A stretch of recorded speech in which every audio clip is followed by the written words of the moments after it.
kesehatan, kita diberikan kebahagiaan sehingga kita bisa melaksanakan dalam kegiatan hari ini.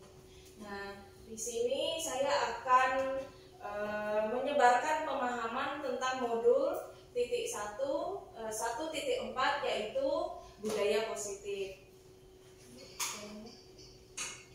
Nah, di sini adalah ada peta konsepnya disiplin positif. Yang pertama di sini ada teori kontrol dari Dr. William Glasser. Di sini ada Anda tidak bisa mengontrol orang lain, hanya Anda yang bisa mengontrol diri Anda. Terus di sini makna disiplin, belajar kontrol diri dengan menggali potensi kita agar tercapai tujuan mulia, yaitu sesuatu menjadi seseorang yang kita inginkan berdasarkan nilai-nilai yang kita hargai. Yang ini semua perilaku memiliki tujuan. Ada teori motivasi. Teori motivasi ini ada 3, yaitu 1. Untuk menghindari hukuman, 2. Untuk mendapatkan imbalan, yang ketiga untuk menghargai diri sendiri. Terus nanti ada nilai-nilai kebajikan universal dan keyakinan kelas. Nah, keyakinan kelas ini nanti yang akan kita laksanakan ya rekan-rekan. Ini nanti ketika masuk ke awal pembelajaran. Nah, terus model berpikir menang-menang, kolaborasi dan konsensus menciptakan pilihan-pilihan baru. Nah, di sini ada 5 posisi kontrol. 1. Penghukum. 2. Pembuat rasa bersalah. Yang ketiga adalah teman. Yang keempat adalah pemantau. Yang kelima adalah manajer. Ini adalah 5 posisi kontrol ini adalah posisi kita sebagai guru. Apakah di mana nih posisi kita ini sekarang? Apakah kita ini sebagai penghukum? Apakah sebagai pembuat rasa bersalah? Ataukah kita sudah menjadi teman untuk peserta didik kita? Apakah kita menjadi pemantau atau manajer? Harapannya kita nanti setelah ini bisa menjadi seorang manajer ya untuk peserta didik kita. Nah, selanjutnya ada segitiga restitusi. 1. Menstabilkan identitas. Yang kedua adalah validasi kebutuhan, dan yang ketiga adalah menanyakan keyakinan. Segitiga restitusi ini adalah sebuah restitusi ketika seorang peserta didik yang melanggar peraturan seperti itu. Tapi peraturannya itu yang peraturan benar-benar peraturan yang fatal begitu ya. Kalau hanya misalkan dia tidak membuang sampah, kita melihat dia membuang sampah, misalkan begitu ya, tidak pada tempatnya, langsung ditegur saja, tidak sampai kita direstitusi.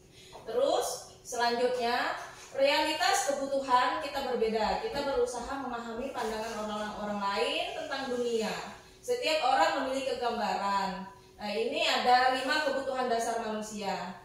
Yang pertama adalah bertahan hidup, ada penguasaan, ada kasih sayang dan rasa diterima, terus ada kesenangan dan kebebasan. Nah, ini 5 kebutuhan dasar manusia ini menyangkut ketika seorang peserta didik, dia misalkan ada bertingkah nih di kelas, macam-macam misalkan dramanya. Nah, pasti itu ada sesuatu yang mendasari itu. Misalkan dia kurang perhatian dari kita, dia minta, pasti dia ada sesuatu kebutuhan yang belum terpenuhi begitu ya. Lanjut. Nah, budaya positif atau ekosistem positif ini dari Ki Hajar Dewantara. Kita ambil contoh perbandingan dengan hidup tumbuh-tumbuhan seorang petani. Dalam hakikatnya sama kewajibannya dengan seorang pendidik. Yang menanam padi misalnya hanya dapat menuntun tumbuhan padi. Ia dapat memperbaiki kondisi tanah, memelihara tanaman, Tadi memberi pupuk dan air, membasmi ulat-ulat atau jamur-jamur yang mengganggu hidup tanaman padi dan lain sebagainya. Nah, ini juga bisa kita ambil dari pelajaran ini bahwa sesungguhnya kita tidak bisa kepada peserta didik kita tidak bisa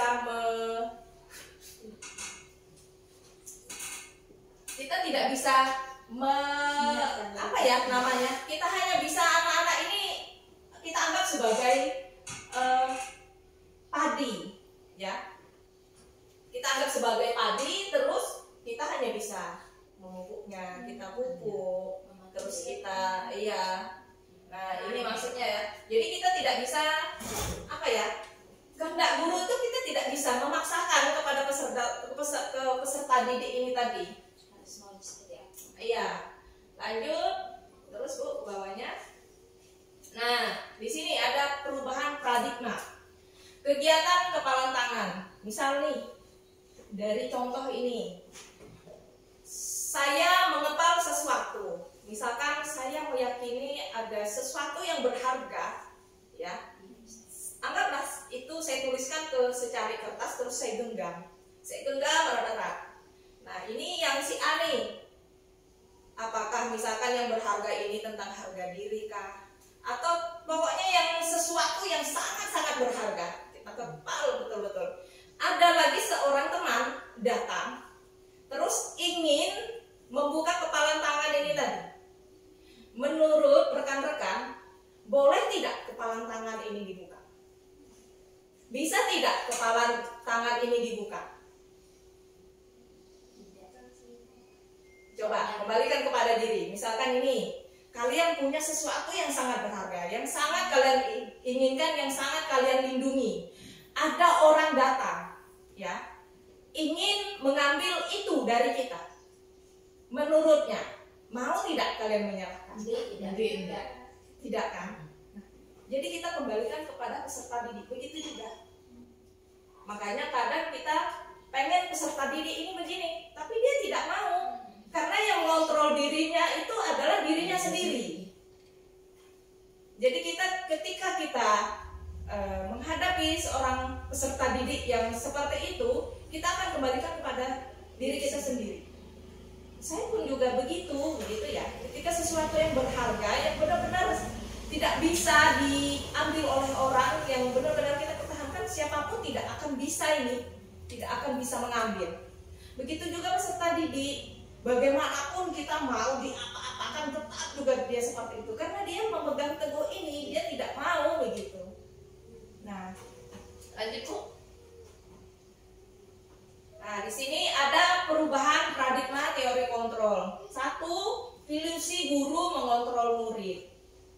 Seperti yang pernah kita lakukan ya, kita mengontrol murid. Pernah tidak? Sadar tidak? Sadar tidak ya? Ilusi bahwa kritik dan membuat orang merasa bersalah dapat menguatkan karakter. Membuat orang merasa bersalah dapat menguatkan karakter.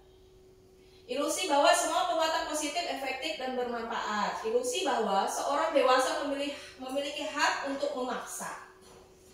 Sebenarnya ini hanya ilusi. Ketika kita memerintahkan anak-anak, patuh dia sebentar. Tapi setelah itu kembali lagi kan? Nah, ini yang dinamakan dengan ilusi. Karena ini tadi teori kontrolnya. Ketika di depan kita rajin begitu ya. Ketika ditegur, buang sampah tuh ke tempatnya, buang. Tapi ketika kita tidak ada kan dia lempar saja begitu kan?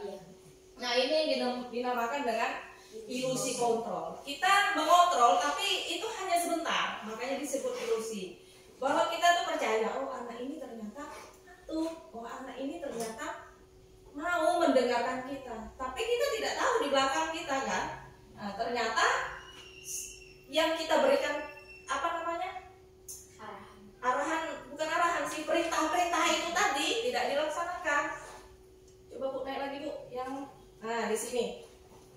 Ilusi bahwa kritik membuat orang merasa bersalah dapat menguatkan karakter. Karena kita kan menyalahkan anak muridnya ya, hanya menyalahkan. Kita tidak tahu alasannya kenapa dia melakukan itu. Nah, ketika begini, datang seorang anak datang seorang anak tidak memakai sepatu warna hitam. Tetapi kita sudah peraturan sekolah itu diharuskan pakai sepatu warna hitam. Nah, datanglah si anak ini tadi tidak memakai sepatu warna hitam. Nah, ditegurlah ceritanya, ditegur, terus hukumannya adalah tidak memakai sepatu.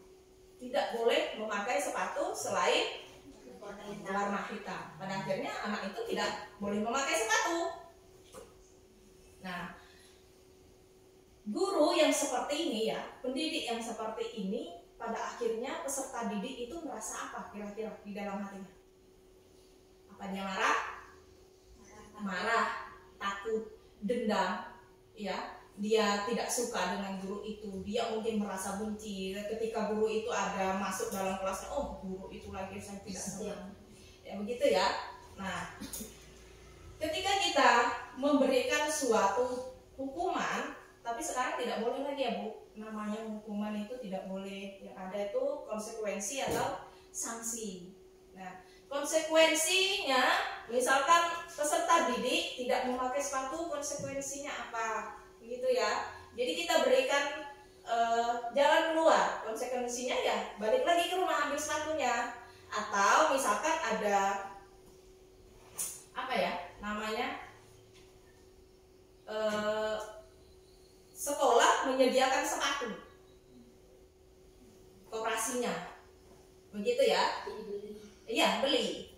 Jadi begitu. Jadi kita membuat ada jalan keluar ketika seorang peserta didik ini tadi melanggar aturan. Dia tidak memakai sepatu hitam, ya konsekuensinya kamu kembali lagi ke rumah ambil sepatumu atau kamu beli di koperasi sekolah. Misalnya anak murid tidak ada uang, Tidak ada uang, berarti dia harus kembali ke rumah mengambil sepatunya. Nah, konsekuensinya artinya dia kan pasti tertinggal pelajaran nih. ya.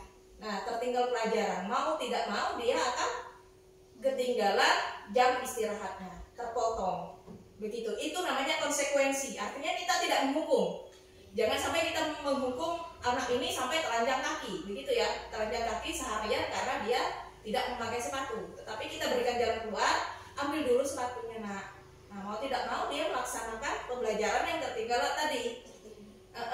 Jadi jam istirahatnya jadi terpotong. Jadi dia tidak ada waktu istirahat, hanya mengerjakan tugasnya seperti itu. Nah, terus di bawahnya perubahan paradigma stimulus respon teori kontrol. Stimulus respon yang ini adalah teori kontrol. Kita mencoba mengubah orang agar berpandangan sama dengan kita. Teori kontrolnya kita berusaha memahami pandangan orang lain tentang dunia. Terus ada perilaku buruk dilihat sebagai suatu kesalahan. Kalau teori kontrol, semua perilaku memiliki tujuan. Nah, ini ya, perilaku buruk dilihat sebagai suatu kesalahan. Jadi sebenarnya setiap ada suatu kesalahan seperti itu pasti ada sesuatu alasannya. Misalkan ketika anak datang terlambat, kita sebagai guru yang sudah jadi panutan di depan, misalkan begini, anggap saya di sini ya, terus kalian anak murid, kalian datang terlambat, kita restitusi, tetapi eksekusinya itu yaitu kita panggil dulu ke ruang guru. Tidak boleh kita langsung menghardik di depan. Pertama apa? Dia malu, ya. Terus dia dendam, dia marah hatinya. Anak-anak kan kalau kita menegur kan pasti yang lain pada ngolok. Nah, akhirnya terjadi apa? Pembulian. Nah, itu yang kita takutkan. Orang lain hanya bisa mengontrol saya, hanya Anda yang bisa mengontrol diri Anda sendiri. Saya bisa mengontrol orang lain. Nah, sebenarnya kita tidak bisa. Kita tidak bisa mengontrol orang lain. Pemaksaan pada saat bujukan gagal, yaitu teorinya seperti apa? Kolaborasi, konsensus menciptakan pilihan-pilihan baru. Terus model berpikir menang kalah. Model berpikir menang-menang. Jadi kita masuknya ke teori kontrol ya. Di sini pemahamannya. Jadi semua perilaku itu pasti ada tujuannya. Turunkan. Apakah makna disiplin? Berasal dari bahasa Latin atau disiplina, yaitu artinya belajar. Nah, yang di bawahnya ini, namun dalam budaya kita makna kata disiplin telah berubah menjadi sesuatu yang dilakukan seseorang pada orang lain untuk mendapatkan kepatuhan. Kecenderungan umum adalah hubungan kata disiplin dengan ketidaknyamanan, bukan dengan apa yang kita hargai atau mencapai suatu tujuan yang mulia. Ya, kita memberikan makna disiplin, tapi nyaman tidak sih ini disiplin kira-kira? Nah, bukan dengan apa yang kita hargai atau mencapai suatu tujuan mulia. Ya, di bawah Bu. Teori motivasi perilaku manusia, bawahnya lagi. Nah, di sini ada merdeka menurut Ki Hajar Dewantara. Merdeka itu artinya tidak hanya terlepas dari perintah, akan tetapi juga cakap memerintah diri sendiri. Nah, di sini arahnya anak-anak itu mandiri ya. Jadi mereka sudah kurikulum merdeka ini ya. Kita akan memandirikan mereka lah seperti itu ya. Jadi ini tugas kita ini. Lanjut. Nah, di sini dulu namanya peraturan kelas. Nah, peraturan ini menjadi keyakinan kelas. Nah, nanti akan kita laksanakan. Terus ada lingkungan positif, dan akhirnya ketika keyakinan kelas ini benar-benar bisa diterapkan begitu ya. Semua orang sudah meyakini dengan keyakinan kelas tadi. Nah, lingkungan kita pasti positif. Akhirnya akan tumbuh budaya-budaya positif seperti tadi, misalkan keyakinan kelas anak datang tepat waktu. Nah, terus mengerjakan tugas, terus apalagi piket, membuang sampah. Nah, itu nanti sesuaikan dengan keyakinan kelas masing-masing. Nah, ketika keyakinan kelas ini sudah benar-benar diterapkan, akhirnya sekolah kita ini ada menjadi lingkungan yang positif. Setelah lingkungan yang positif, maka terciptalah budaya yang positif. Itu nanti arahnya ya. Lanjut. Bawahnya. Nah, di sini. Mengapa keyakinan kelas? Mengapa tidak peraturan kelas saja? Peraturan dibuat di sekolah ternyata tidak selalu efektif. Banyak pelanggaran yang terjadi. Tumbuh kesadaran, para murid perlu diajak berdialog untuk memahami nilai-nilai yang tersemat dalam sebuah peraturan. Mereka harus memiliki keyakinan akan pentingnya batasan itu dibuat. Nah, peraturan adalah tatanan, sedangkan keyakinan adalah kepercayaan dan sebagainya yang sungguh-sungguh kepastian ketentuan. Nah, di sini bedanya peraturan dengan keyakinan. Mengapa ya? Karena peraturan kan selama ini kita peraturan kan ya? Kebanyakan dilanggar. Banyak banget gitu. Banyak betul yang dilanggar. Contoh-contoh kecil saja. Apa? Membuang sampah, tidak piket, PR ya, tugas-tugas. Nah, itu kan peraturan yang kemarin yang dibuat. Nah, sekarang kita coba deh kita membuat keyakinan kelas. Keyakinan yang betul-betul bisa dilaksanakan. Jadi nanti ketika kita membuat keyakinan kelas, anak-anaklah yang akan memberikan masukan. Jadi guru ini hanya sebagai pembimbing saja. Nanti guru yang akan menyimpulkan, oh berarti ini nih anaknya maunya seperti ini. Oke, coba terus di bawah. Keyakinan kelas, hukuman, dan penghargaan. Mengapa tidak peraturan saja? Mengapa harus keyakinan kelas? Soalnya, mengapa kita memiliki peraturan harus menggunakan helm bila mengendarai kendaraan roda 2? Coba, mengapa? Kalau tidak kena razia. Kalau tidak kena razia, misalkan tidak ada polisinya, bagaimana? Apa pakai helm? Melindungi keamanan dia. keamanan supaya diri sendiri dari kecelakaan. Berarti itu keyakinan kita kan. Artinya ada atau tidak polisi di sana ada atau tidak peraturan itu, kita akan tetap menggunakan helm ini tadi, begitu ya. Supaya apa? Supaya misalkan terjadi kecelakaan, kepala kita tidak terbentur. Nah, terus mengapa kita memiliki peraturan 3M, menggunakan masker, mencuci tangan, dan menjaga jarak 1,5 meter? Mengapa? Untuk apa? Untuk kesehatan. Artinya kita yakin kan? Itulah yang dimaksud dengan keyakinan diri itu tadi. Artinya sesuatu yang kita sadari, sesuatu yang ini baik loh buat kita, begitu.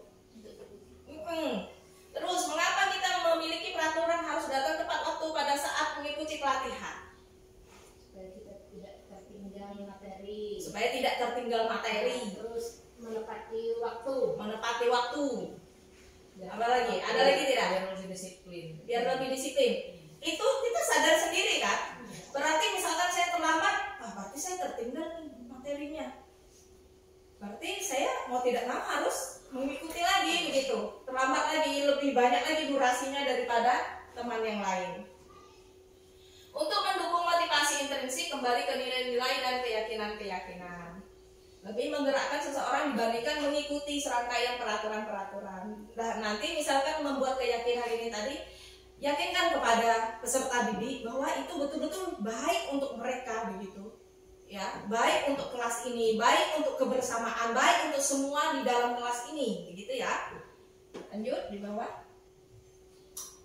Nah, ini kesepakatan kelas. Contohnya ya, datang tepat waktu, mengucapkan salam, menjaga kebersihan sekolah, berdoa sebelum dan sesudah kegiatan, aktif dalam pembelajaran dan tertib. Terus kesepakatan kelas.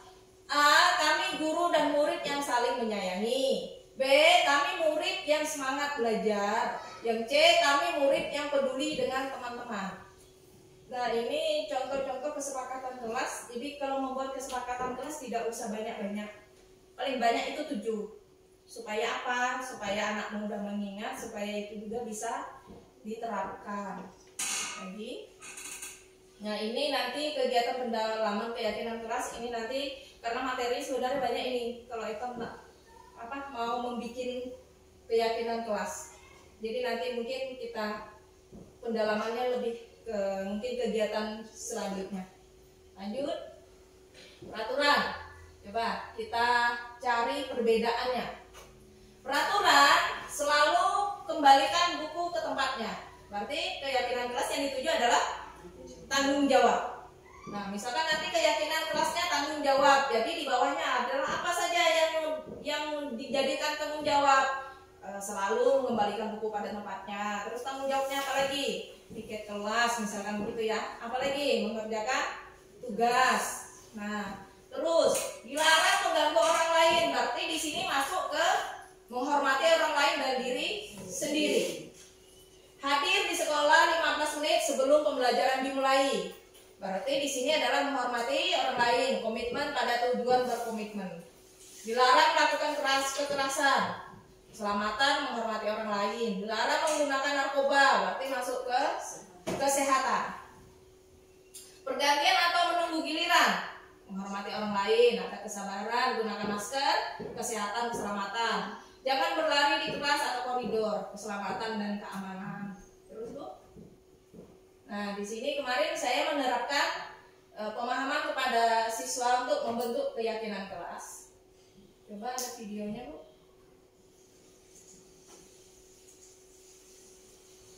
Bukan. Yang keyakinan kelas. Nah, di sini nanti misalkan membuat keyakinan kelas ini nanti kita bagikan kertas. Mau post-it atau kertas. Yang penting itu nanti kita anak-anak akan menempel. Ini mereka mengungkapkan isi hati mereka pengennya seperti apa kelas ini gitu. Lanjut, ada lagi. Nah, ini adalah kegiatan menempelkan.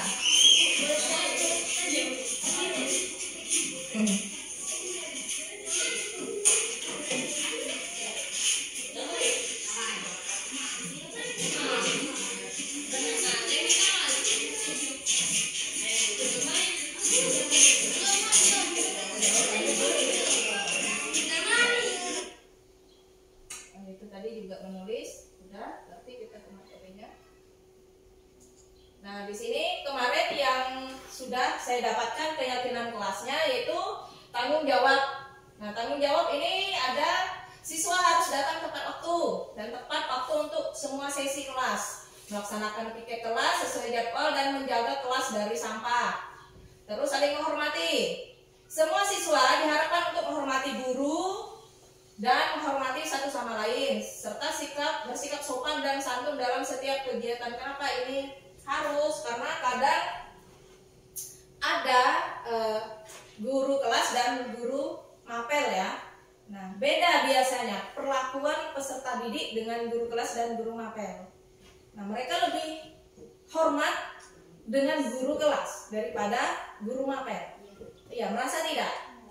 Merasa ya? Nah, jadi mungkin nanti kesepakatan ini bisa dimasukkan menghormati semua guru ya. Jadi jangan membeda-bedakan. Kadang kan anak-anak itu lebih senang dengan guru kelasnya. Ketika guru mapel mereka sudah penghormatannya kurang, menghargainya juga kurang. Merasa tidak ya? Merasa kan? Nah, terus penggunaan ponsel. Penggunaan ponsel tidak diizinkan selama sesi kelas kecuali jika ada izin sebelum dari guru untuk tujuan pendidikan. Nah, ini kenapa kemarin ini juga anak-anak maunya seperti ini, karena ketika kami sudah masuk ke Canva, anak-anak kan bawa HP. Nah, itu kadang ada yang memang tidak bisa dikontrol begitu, mereka asik main game. Nah, jadi kita masukkan ini. Tapi ini juga anak-anak juga, jadi kami cuma menyimpulkan. Terus saling menghargai. Tidak boleh melemparkan lelucon yang berlebihan atau mengarah ke perundungan atau bullying. Nah, ini harus ya, rekan-rekan guru, ini harus, benar-benar harus, karena sering ini terjadi gara-gara ini nih. Ejek-ejek, ada yang malah ngata-ngatain orang tua, begitu ya.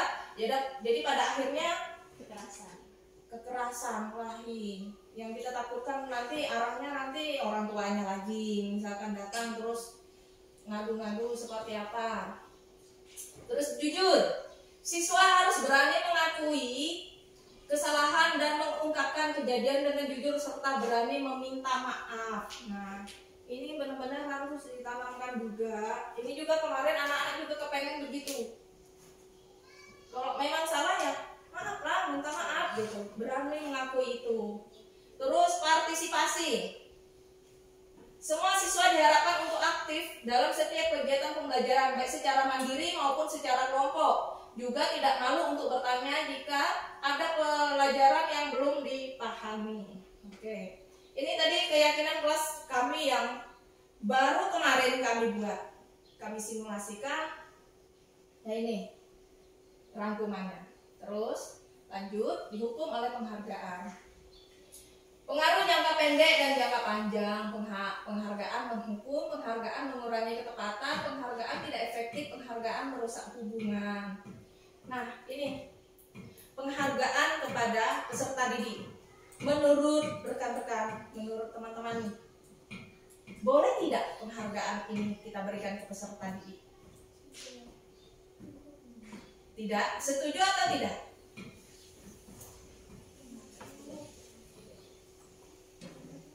Di sini ada pengaruh jangka pendek dan jangka panjang, penghargaan menghukum, penghargaan mengurangi ketepatan, penghargaan tidak efektif, penghargaan merusak hubungan. Kok ada statement begini ya, begitu? Kira-kira setuju tidak penghargaan ini kok menghukum? Yang sudah dilaksanakan kan ada kan, misalkan penghargaan kalau ranking 1 dapat ini, misalkan. Itu sebuah penghargaan kan. Tapi dampaknya dia harus terus saja melakukan nilainya. Nah, berarti dia hanya beban mental. Nah, yang lain yang tidak dapat penghargaan itu akan merasa terhukum dirinya. Ya. Makanya di situ penghargaan merusak hubungan antara dia dan temannya, hubungan antara dia dan gurunya. Kenapa kok harus begitu ya? Apakah misalkan ranking 1 sementara ranking saya rendah, nilai saya rendah, tapi potensi saya ini ada. Misalkan saya olahraganya hebat, bagus, misalkan. Kenapa kok saya tidak diberi penghargaan? Kenapa yang ranking 1 yang hanya menulis, yang nilainya banyak, yang hanya diam di kelas, kok malah dapat penghargaan? Sementara saya yang seni saya hebat, misalkan yang olahraga saya hebat, kok saya tidak diberi penghargaan? Nah, inilah yang disebut dengan penghargaan merusak hubungan. Nah, ini kalau bisa jangan ada lagi yang namanya penghargaan. Tidak dibolehkan, makanya sekarang tidak ada perankingan kan ya? Tidak ada perankingan, karena itu tadi penghargaan menghukum ya, dia merasa dirinya akan terhukum. Kita saja misalkan kita bersama teman, namun nak memberikan sebagai motivasi mah Jangan bukan. sebagai motivasi. Misalnya Supaya kan dia lagi belajar. Kan saya kan siapa yang datang duluan nih 1, 2, 3 saya beri anu nih gitu. Bintang misalnya. Ini beri hadiah lah gitu, penghargaan reward nih tadi. Itu setiap hari atau boleh kan? Ini dihitung tuh dari awal semester sampai akhir semester dia siapa yang paling banyak datang duluan gitu.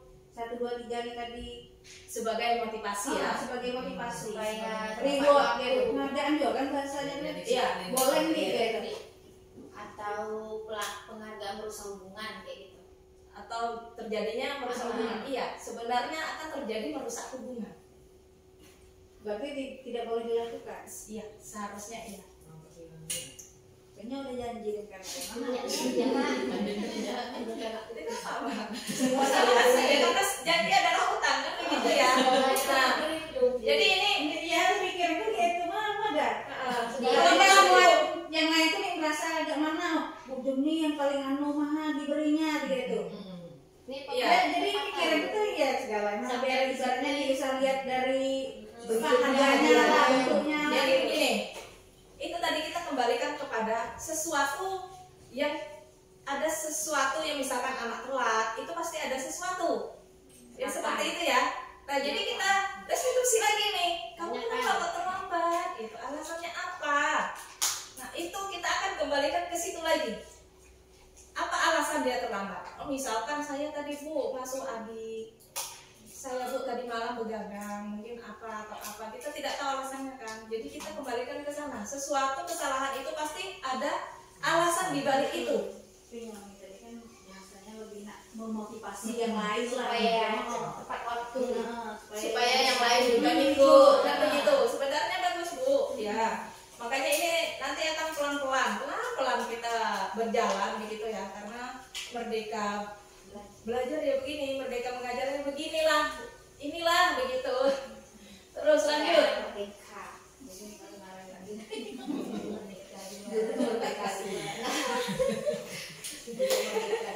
Nih, tindakan guru ada hukuman, sanksi atau konsekuensi. Ini memang sudah saya isi begitu ya, seharusnya kalian menjawab sebenarnya ini. Ini masuk di mana gitu ya. Terus lihat yang pertama kasusnya, mencatat 100 kali di dalam buku kalimat saya tidak akan terlambat lagi karena terlambat sekolah. Ini adalah jenisnya hukuman. Tidak boleh. Sekarang ini dilakukan. Tidak boleh. Tapi Bu, misalnya ya anak ini nih kita marahi, terus ini telat. Itu tadi, Apa itu lagi? tadi keyakinan kelas. Jadi 4 masa. Ya, dari kelas iya. Itu tadi kita restitusi dulu. Itu tadi tidak boleh kita mengeksekusi di dalam kelas karena dia akan merasa malu ya. Jadi kita restitusi dulu, bawalah ke dewan guru, kantor, tanyai apa alasannya begitu ya. Kenapa telat terus begitu. Nah, lari mengelilingi lapangan basket 2 kali terlambat hadir di sekolah, ini bentuknya adalah hukuman. Ini tidak boleh. Namanya hukuman itu dia akan membekas ke sini Bu. Hati. Pernah tidak? Zaman-zaman SD dulu gitu. Pernah tidak dihukum? Sakit tidak rasanya? Sampai sekarang masih teringat. Nah, sampai sekarang masih teringat, trauma kan kita kan, dan itu membekas. Dan itu juga yang terjadi pada peserta didik kita. Ada sampai berhenti sekolah. Iya. Dan itu sangat-sangat berpengaruh. Itu akan menyebabkan kebencian. Waktu zaman dulu terpacu. Terpacu Ini dikit, berubah, ini berubah. Tapi sekarang Karena sekarang sudah merdeka. Kembali lagi kita. Semangat ya kok kita dilihat sudah boleh lagi nih baik ya. aku harus ubah lagi. Dan sekarang anak-anak tidak boleh takut dengan gurunya, Bu. Tidak boleh. Yang ada anak-anak itu menghormati dan segan. Begitu ya. Sayang. Dan anak-anak tidak boleh takut. Kalau kita dulu takut kan dengan guru kan? Iya. Takut. Segar nih. Nah, terus lagi murid diminta push up 15 kali karena tidak menggunakan masker sekolah. Nah, ini juga bentuknya hukuman, tidak boleh. Terus menggantikan kertas tugas teman yang telah dicoret-coret. Nih, sanksi atau konsekuensi. Jadi tindakan itu misalkan ini tadi nih. Kertas teman yang dicoret-coretnya ya dia harus konsekuensinya adalah dia mengganti bukunya. Terus membersihkan tumpahan air di meja tulis karena tersenggol pada saat belajar. Ini sanksi atau konsekuensi. Murid disuruh mengenakan sepatu seharian di sekolah karena tidak menggunakan sepatu hitam. Nah, sebenarnya ini tidak menggunakan sepatu ya. Karena ini tadi dia tidak menggunakan sepatu warna hitam, maka dihukum tidak memakai sepatu seharian. Akhirnya apa, Bu? Ini kalau tidak memakai sepatu, apa kira-kira efeknya?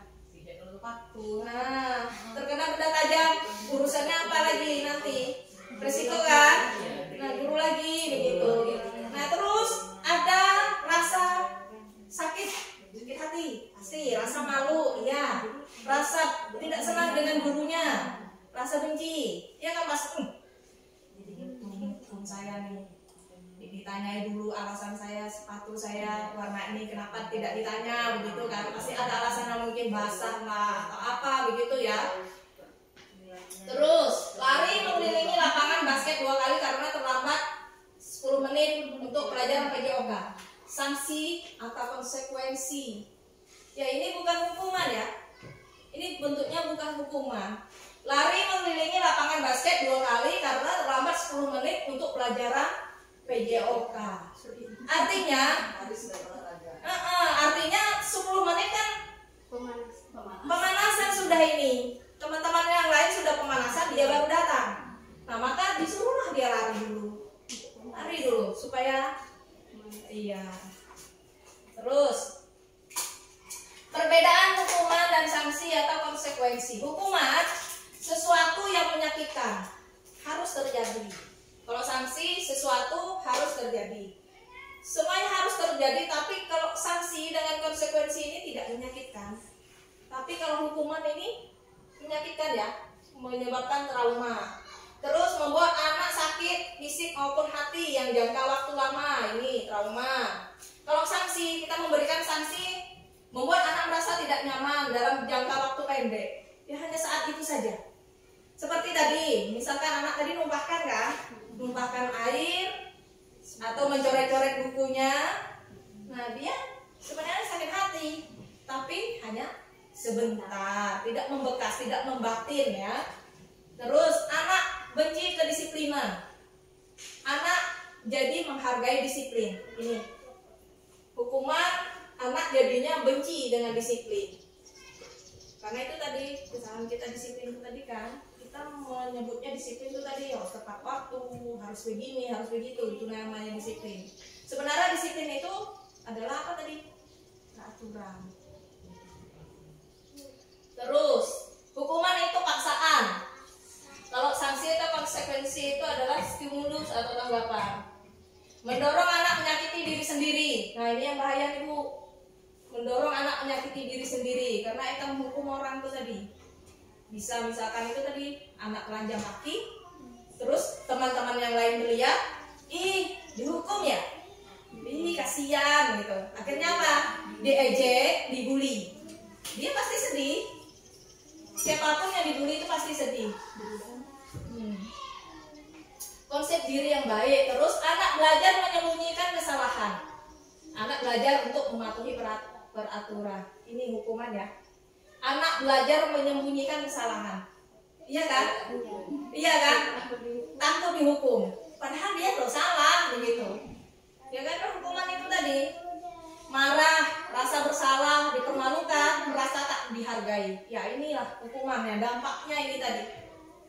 dampak dari hukuman ini membekas sampai ke tua-tua nanti.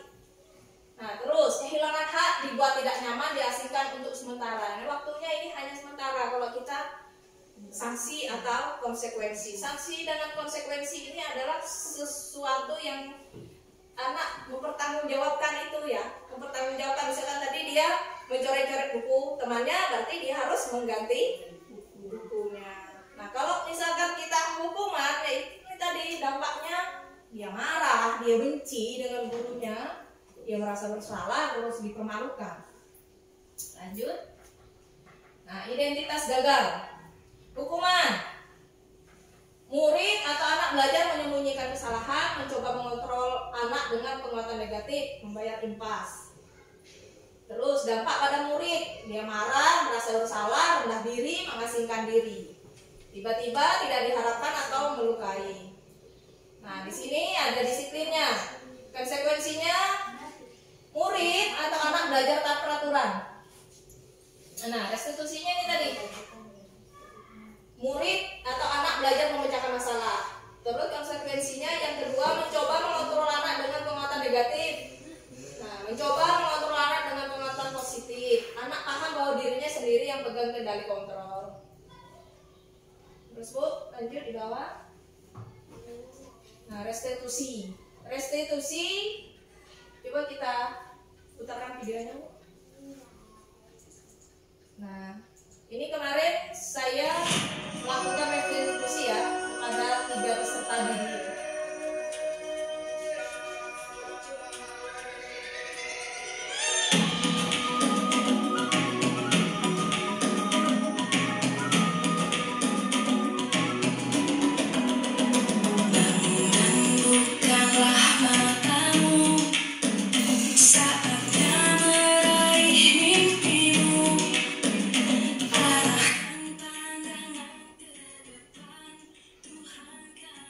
Kasus 1, rucut yang terlambat, dan kasus 2 itu anak tidak mengerjakan tugas. Assalamualaikum warahmatullahi wabarakatuh. Waalaikumsalam warahmatullahi wabarakatuh.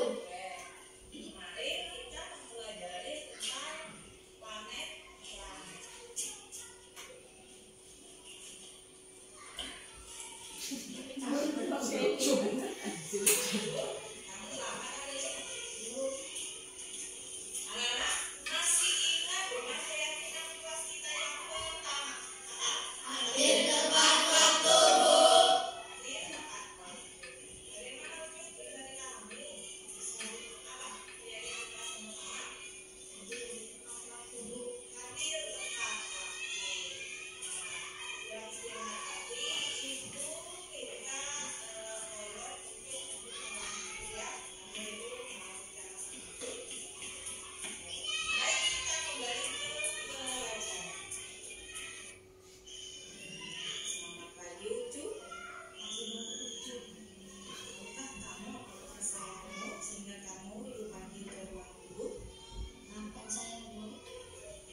Ibu maafkan karena setiap manusia yang bersalah dan itu wajar. Dan sekarang ibu minta kamu jujur dan terbuka sama ibu. Kenapa terlambat masuk sekolah? Karena setiap perbuatan pasti ada alasannya. Sekali lagi maafkan saya Bu, saya memang salah. Saya tidurnya larut malam sehingga bangunnya kesiangan. Apakah kamu mengerjakan tugas sekolah sampai tidur larut malam? Tidak Bu, tugas sekolah saya selesaikan siang hari saat pulang dari sekolah. Jadi apa yang kamu kerjakan sampai tidur larut malam seperti itu? Saya bermain game sampai lupa waktu Bu. Sekali lagi saya minta maaf Bu. Tidak ada yang melarangmu untuk bermain game, asalkan ingat waktu. Malam hari waktunya kita untuk istirahat. Kalau kurang istirahat,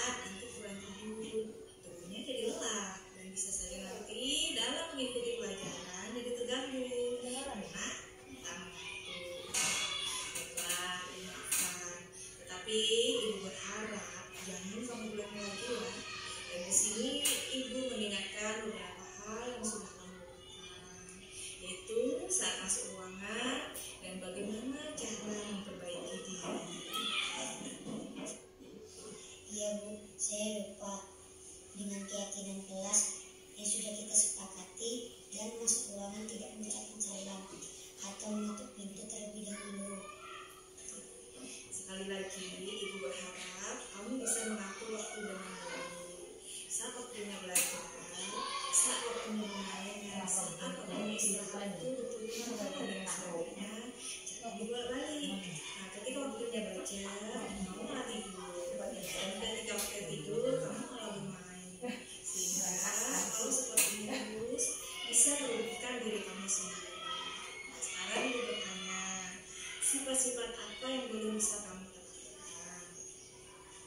Tanggung jawab, disiplin, dan mandiri Bu. Lalu apa yang bisa saya lakukan untuk memperbaiki diri saya Bu? Untuk memperbaiki diri, coba deh buat rencana perubahan dengan membuat jadwal kegiatan.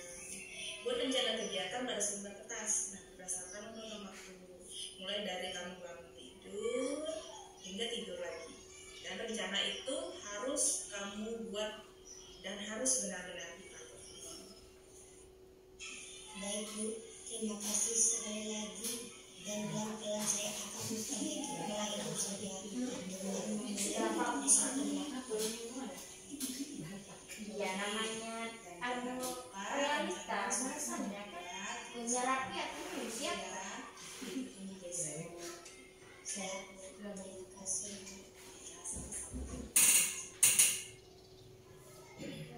Sebenarnya ini dua kasus ya yang saya restitusi. Yang pertama tadi si Ucup masuk ke ruang, dia terlambat yang pertama, terus masuk tanpa mengucapkan salam. Nah, terus yang kedua tadi adalah tidak mengerjakan tugas. Nah, di restitusi tanya ini, dan bahasanya juga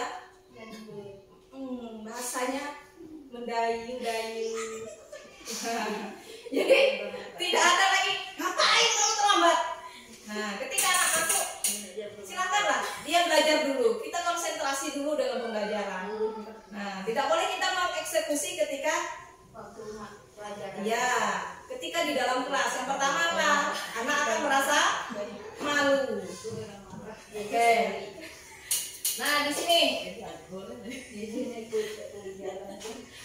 Oke, lanjut ya. 3 posisi kontrol. Yang identitas 5 ya, 5 posisi kontrol identitas gagal sebagai penghukum nih. Kira-kira dari yang teman-teman baca, di manakah posisi kita sekarang ini? Apakah kita sebagai penghukum? Apakah kita sebagai membuat orang merasa bersalah? Apakah sebagai teman, sebagai pemantau atau manajer? Saat ini masih menghukum. Saat ini masih penghukum. Soalnya kan belum ada keyakinan. Belum ada keyakinan kelas. Oke, yang lain. Kita menyadari diri sendiri gitu. Kita tahu ternyata saya saat ini adalah seorang penghukum. Nah, penghukum di sini nih menghardi, menunjuk-nunjuk, menyakiti, menyindir. Menyakiti ada Bu. Begitu ya? Menyakiti ada Bu. Begitu ya? Menghukum ini mulai dari bahasanya, mulai dari bahasa kita, bahasa tubuh. Begitu ya. Terus guru berkata, menghardi, menunjuk-nunjuk, menyakiti, menyindir. Pernah nyindir-nyindir? Nah, berarti posisi kita masih ya, masih menyindir kan? Iya, penghukum. Terus guru berkata, kalau kamu tidak melakukannya, awas ya, rasakan. Nah, ini juga penghukum ya. Terus hasilnya, hasil anak ini tadi jadinya apa? Memberontak, menyalahkan orang lain. Terus apa? Berbohong. Gitu ya. Terus kalian dengan dunia yang berkualitas, murid meletakkan guru di luar dunia berkualitas. Murid berkata, ah, biarkan saja, nanti juga marah-marah lagi. Iya kan? Nah ini. Biarkan saja, nanti juga marah-marah lagi. Terus habis marah-marah diam lagi, dia marah-marah lagi. Nah, jadi kadang kita kalau suka menghukum ini, jadi kita apa ya? Diberikan kita guru ini karakternya begini, gitu ya. Jadi kadang murid itu mencap pemarahan tuh, gurunya killer, gitu ya. Terus dampak pada murid mengulangi kesalahan. Iya, ini. Jadi teman tangga kok. Ya, tidak, ya memang kita akan berproses. Saya juga berproses. Semua berproses. Terus ini posisi kita ini yang membuat orang merasa bersalah nih. Berceramah panjang ayat 1000 dinarnya Tuhan. Gitu ya. Terus mengatakan, oh seharusnya kamu begini, ini ibu kecewa sekali. Anak lebih sabar. Baik gitu. Ya, nih.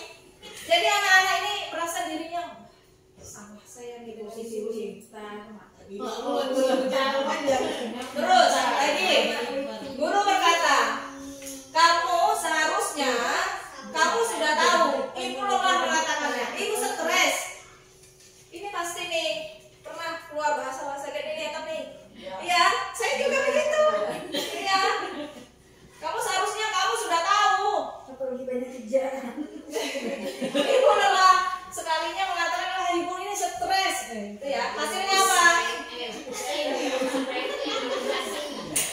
Hasilnya menyembunyikan, terus menyangkal, terus berbohong.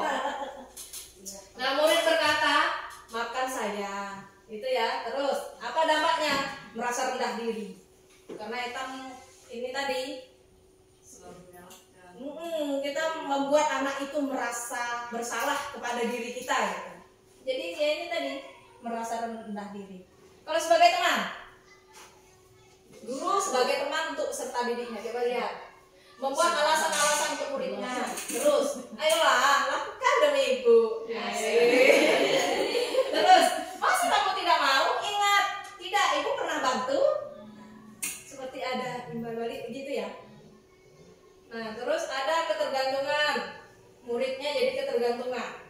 Murid meletakkan guru sebagai orang yang sangat penting di dunia berkualitas. Terus saya pikir bapak ibu teman saya ternyata begitu. Ternyata begitu, gitu ya. Berarti itu ada tanda kutip, ternyata begitu. Lemah, tidak mandiri, dia jadinya ketergantungan. Nah, memantau. Coba menghitung dan mengukur apa peraturannya. Ketika anak-anak datang terlambat, terus kita sudah membuat keyakinan kan ini. Terus kita bilang, apa peraturannya? Seperti tadi yang peraturannya apa? Hadir tepat waktu. Berarti di situ adalah jadi pemantau. Berarti dari video tadi ada dua ini namanya ya, dia jadi pemantau dan jadi manajer. Dia mengatakan tadi apa peraturannya, gitu kan? Terus peserta didik menjawab, hadir tepat waktu bu. Nah, terus menyesuaikan diri bila diawasi. Murid meletakkan guru, peraturan dan hukuman di dunia berkualitas. Berapa banyak bintang yang saya harus peroleh? Nah ini seperti Bu Jum tadi riwet. Nah, berapa banyak bintang yang saya harus peroleh? Berapa halaman yang harus saya tulis? Menitik beratkan pada sanksi atau hadiah untuk dirinya. Nah ini tadi nih, kita memberi hadiah, kita memberi reward.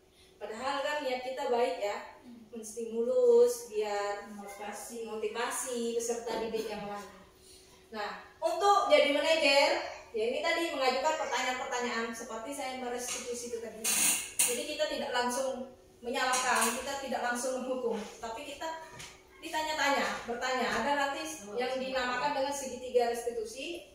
Terus apa yang kita yakini, apa yang bisa kita kerjakan untuk memperbaiki masalah ini, menguatkan pribadi. Murid meletakkan dirinya sebagai individu positif dalam dunia berkualitas. Bagaimana caranya saya bisa memperbaiki keadaan, mengevaluasi diri, sebagaimana cara memperbaiki diri.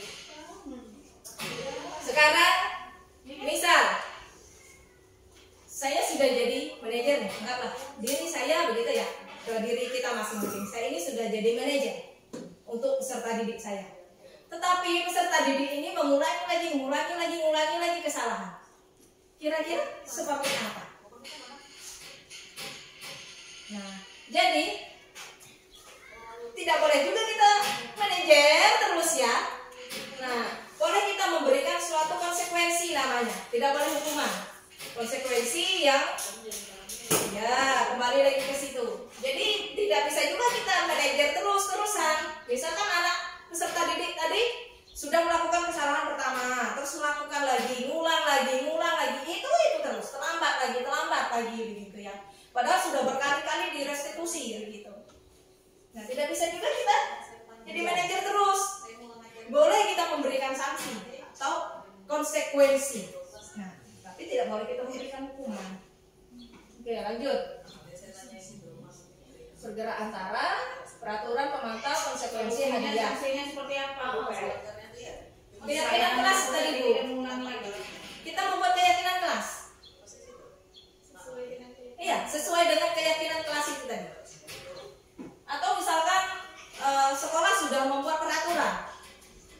Misalkan tadi sepatu harus berwarna hitam, itu kan peraturan sekolah ya, bukan peraturan kelas, bukan keyakinan kelas.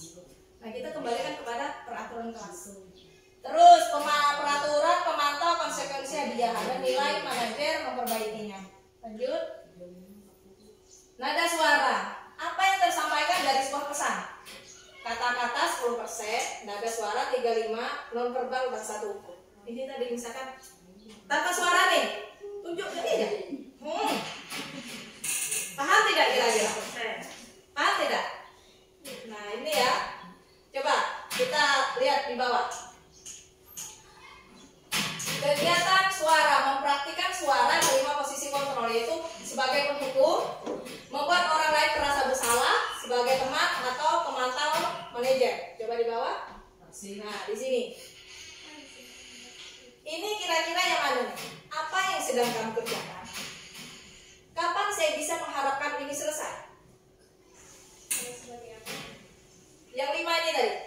Nih, sebagai penghukum, membuat orang merasa bersalah, sebagai teman, sebagai pemantau, atau sebagai manajer. Yang ini dulu, yang atas.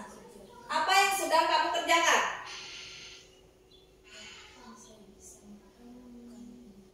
Kapan saya bisa mengharapkan ini selesai? Yang mana hubungan? Ini? Apa yang sedang kamu kerjakan?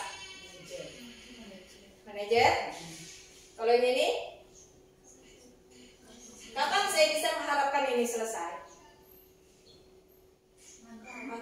Pemantau? Coba kita cek. Lagi, bukan Bu, di atas tadi. Apa yang sedang kamu kerjakan? Nah, sebenarnya dia jadi penghukum ya. Misalkan ada anak-anak nih, kita menjelaskan di depan, tapi dia asik dengan dirinya sendiri. Jadi kita mengeluarkan kata-kata nih. Apa yang sedang kamu kerjakan? Iya Pak ya? Iya kan? Nah, ini adalah salah satu contoh penghubung. Lagi Bu, nggak ada suaranya. Lagi. Nah, yang ini sebagai teman. Kapan saya bisa mengharapkan ini selesai? Bukan, ini merasa tidak nyaman ya. Iya. Terus di bawahnya. Nah, di sini. Di mana Anda sewaktu kami mengadakan lokakarya pada hari Selasa lalu? Hukuman? Ini hukuman? Bertanyakan artinya yang diada. Ya. Di mana Anda sewaktu kami mengadakan lokakarya pada hari Selasa lalu? Artinya kan anaknya tidak ada. Nada saya, dengarkan nada saya. Di manakah Anda sewaktu kami mengadakan pemantau sebagai pemantau? Oke, lagi. Berapa banyak uang yang kau gunakan untuk kegiatan itu? Bagi apa? Manajer. Berapa banyak uang yang kau gunakan untuk kegiatan itu? Iya. Dia pemantau juga manajer. Nah, ya, lagi. Nah, ini kebutuhan dasar manusia. 5 kebutuhan dasar manusia menurut Dr. William Glasser. Yaitu 1, merasa diterima, love and belonging, bertahan, hidup, kebebasan, kesenangan, dan penguasaan. Nah, peserta didik ya, ketika melakukan sesuatu nih di dalam kelas aja kita lihat macam-macam, misalkan dibikin gitu ya, sementara kita lagi konsentrasi nih memberikan pembelajaran, tapi dia asik dengan dunianya sendiri. Kira-kira dia lagi butuh apa sebenarnya dari kita itu?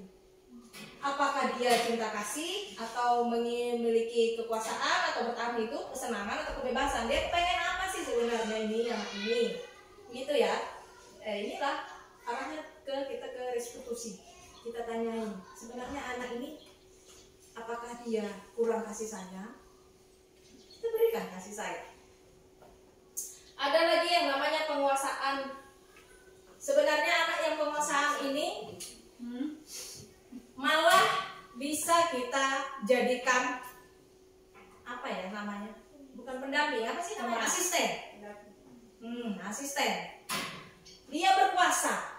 Sebenarnya anak-anaknya ini cukup nakal, begitu ya kita menyebutnya. Tapi dia bisa menguasai kelas itu. Dia bisa dia bisa mengajak teman-temannya begitu. Nah, sebenarnya penguasaan ini bisa kita jadikan dia ketua kelas. Karena apa? Anak ini bisa mempengaruhi temannya. Tetapi ketika kita menjadikan dia sebagai ketua kelas, ya kita tebalkan lagi lakunya, kita arahkan, kita perbaiki begitu ya. Dia kan sebenarnya bagus nih pemimpinnya. Yuk, etam mau situ yuk, etam ngalah situ. Umpat segala kawan-kawan. Ada kan seperti itu ya? Ketimbang daripada anak yang cuma nulis, diam. Lebih baik kita mengambil ya, memang anak ini bisa menguasai kelas itu tadi, tetapi tugas kita sebagai guru ini tadi yaitu tadi menebalkan laku anak, kita mengarahkan, kita membimbingnya begitu ya. Lanjut. Nah, ini restitusi tadi adalah proses menciptakan kondisi bagi murid untuk memperbaiki kesalahan sehingga mereka bisa kembali pada kelompok mereka dengan karakter yang lebih kuat. Ada pertanyaan tidak tentang restitusi ini? Coba di bawahnya, Bu. Lagi. Nah, ini budaya positif dengan menghilangkan hukuman, menghilangkan penghargaan, apalagi mengancam. Kembangkan penguatan dengan cara penerapan segitiga restitusi. Nah, ini tahapannya, Bu. Mulai di bawah tadi. Ketika di video ada yang tulisannya menstabilkan identitas, terus kita memvalidasi tindakan yang salah, terus kita menanyakan keyakinan yang sudah dibuat. Nah, jadi ketika kita restitusi, keyakinan ini sudah harus kita buat. Nah, nanti jadi PR kita nanti awal tahun pembelajaran, ya. Nah, di sini adakah cara yang lebih efektif untuk mendapatkan apa yang kamu butuhkan? Kamu tentu punya alasan mengapa melakukan itu. Nah, ini alasan-alasannya ya. Jadi kita tanyakan alasan kepada peserta didik. Kenapa kok dia terlambat? Kenapa dia tidak mengerjakan tugas? Kenapa dia begini? Kenapa dia begitu? Pasti ada alasan-alasan anak ini tadi. Nah, terus keyakinan kelas yang sudah disepakati. Kamu ingin menjadi orang seperti apa? Terus, Bu. Nah, untuk membuat anak yang merasa gagal karena terbuat salah menjadi positif terhadap dirinya. Ini tadi menstabilkan identitasnya. Ini kalimat-kalimatnya, Bu. Kalimat-kalimatnya, berbuat salah itu hal yang manusiawi. Terus tidak ada manusia yang sempurna. Bapak ibu juga salah, pernah berbuat salah. Kita pasti menyelesaikan masalah ini. Bapak ibu tidak tertarik untuk mencari tahu siapa yang benar, siapa yang salah. Bapak ibu lebih tertarik untuk menyelesaikan masalah. Kalau kamu menyalahkan dirimu sendiri terus menerus, apakah kamu bisa bersikap baik pada dirimu sendiri? Lagi, ini validasi tindakan yang salah. Nah, ini kalimatnya. Kamu bisa saja kan melakukan hal yang lebih buruk, tapi kamu tidak melakukannya kan? Kamu pasti punya alasan mengapa melakukannya. Apa yang penting bagi kamu? Kamu boleh tetap berusaha menjaga sikap itu, tapi tambahkan sikap yang lain yang baru. Maukah kamu belajar cara lain untuk mendapatkan yang kamu butuhkan tanpa harus memukul? Apakah kamu bisa melakukan dengan lebih baik besok lagi? Coba, jadi di bawahnya tanyakan keyakinan. Nah, ini. Apa nilai-nilai yang kita percaya di kelas atau di sekolah kita? Nilai-nilai universal. Kelas ideal itu seperti apa? Kamu ingat jadi anak seperti apa? Kamu ingin jadi anak seperti apa? Apa yang kamu rasakan ketika kamu lakukan itu? Kamu menjadi orang yang seperti apa? Nah, ini kalimat-kalimat yang akan kita gunakan ketika kita merestitusi peserta didik itu tadi ya. Jadi kita tidak boleh mengeluarkan apalagi sampai menghardik-hardik. Gitu ya. Terus di bawahnya terima kasih. Nah, dulu beta B. Nah, yang tadi yang kedua. Yang mana? Kedua. Yang menanyakan keyakinan. Menanyakan keyakinan.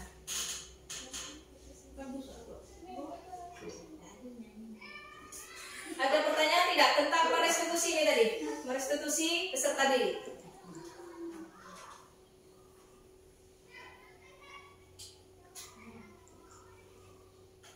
Ada pertanyaan? Mau tanya. Boleh. Kalau umpamanya saya mau tanya, ini termasuk hukuman atau apa ya, sanksi? Kalau umpamanya anak melakukan kesalahan tapi kita memberi mereka itu, kamu nulis ibaratnya pas dia telat, saya nyuruh kamu tulis saya berjanji tidak akan telat lagi. Setelah kamu ibaratnya sebanyak 10 kali, Kak, itu termasuk sanksi atau hukuman? Hukuman. Hukuman. Berarti itu tidak boleh. Tidak boleh. Ini boleh lagi ya, berarti. Berarti konsekuensinya kalau terlambat berarti kamu akan terlambat pulang juga. Begitu ya. Karena dia terlambat masuk, otomatis pelajarannya tertinggal. Mau tidak mau dia akan pulangnya lebih lama daripada temannya. Itu sanksinya. Waktu ya. Iya. Waktu lebih Iya. lama daripada teman. Karena dia terlambat itu tadi kan. Artinya pelajarannya dia sudah tertinggal. Jadi mau tidak mau dia mendapatkan konsekuensi, yaitu tadi dia akan pulangnya terlambat daripada temannya. Dia akan Jadi ibaratnya temannya sudah menyelesaikan tugas, dia belum, berarti dia harus menyelesaikan itu sebagai konsekuensi. iya, itu konsekuensinya. Itu harus selesai. Seperti temannya sudah menyelesaikan, dia juga harus menyelesaikan. Nah, itu konsekuensinya. Iya. Ada lagi? Kalau pelanggaran yang ringan tidak perlu direstitusi. Ya, kita kembalikan kepada keyakinan kelas saja. Tapi kalau pelanggaran-pelanggarannya memang dia terlambat, dia tadi tidak mengetuk pintu, ya. Nah, itu ada berapa pelanggaran. Nah, boleh direstitusi, boleh ditanya, kenapa? Ada apa? Begitu ya. Boleh kita mencari tahu, oh, ternyata anak ini kurang kasih sayang. Oh, ternyata anak ini lagi bersedih, begitu. Banyak yang direstitusi. Terus ada lagi? Ada pertanyaan? Nah, harapannya untuk tahun ajaran baru nanti kita melakukan yang namanya membuat keyakinan kelas. Banyak referensi-referensi, tetapi kembalikan lagi kepada peserta didik. Nah, nanti misalkan memang mau materi, ada materinya, cara-cara kita membuat awalnya dulu seperti apa, begitu ya. Jadi anak bisa membedakan ini adalah wewenang guru, ini adalah wewenangnya murid, begitu ya. Guru mengajar dan murid belajar, seperti itu. Tapi nanti materinya akan lebih mendalam. Materinya ada. Kalau memang masih penasaran seperti apa nih cara merestitusi, seperti apa membuat keyakinan kelas. Yang jelas keyakinan kelas itu adalah sesuatu yang memang diyakini oleh peserta didik. Mereka yakin mereka bisa melaksanakannya. Mereka mampu melaksanakan itu, begitu ya. Jangan kita yang membuat, tidak boleh. Tidak boleh kita yang membuat peraturan itu. Kita kembalikan kepada peserta didik, nanti baru kita tanya ini sepakat apa tidak nih, setuju apa tidak, harus dipertanggungjawabkan. Iya, karena mereka sudah yakin kan dengan diri mereka. Ketika membuang sampah pada tempatnya, begitu ya, berarti kelas kita harus bersih. Nah, kelas harus bersih berarti peserta didik ini tadi membuang sampah pada tempatnya. Nah, itu benar-benar mereka bisa melakukan itu. Mereka meyakini, oh saya yakin nih, saya mampu melaksanakan itu. Itu Bu, langsung juga ditulis dengan sanksinya. Boleh, konsekuensinya. Misalnya kan ibaratnya anak ini buang sampah sembarangan, terus sanksinya langsung. Konsekuensinya misalnya kamu memungut sampah itu. Kembali artinya. Iya. Itu anak-anak juga yang sendiri nulis. Iya. Tapi dengan bahasa yang nama. Iya.